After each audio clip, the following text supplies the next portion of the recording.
xisbiga mucaaradka ee dalka Turkiga ayaa xariga duqa magaalada Istanbul ee Ekrem İmamoğlu ku tilmaamay af-gembi. Imamoğlu ayaa loo arkaa inuu yahay siyaasiga sida weyn uga soo horjeeda madaxweynaha dalkaasi Turkiga Recep Tayyip Erdogan. Imamoğlu iyo 10 qof oo kale oo lala xiriirinayo mucaaradka ayaa wajahaya eedeymo ay ka mid yihiin musuqmaasuq.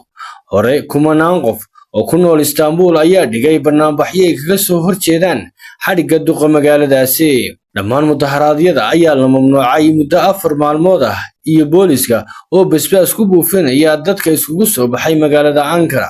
Ekrem İmamoğlu waxa uu ku qoray baraha bulshada lama aamusin karo waxay dadku doonayaan.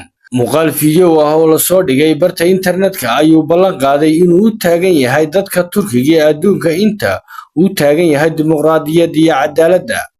waxa iga go'an in aan u dagaalamo xuquuqda aasaasiga iyo xorriyadda ayuu yiri Imamoğlu. xarigiisa ayaa ku soo aadaya kadib howlgallo bilihii u dambeeyay lagu soo qabanayay mucaaradka dalkaasi oo dhan.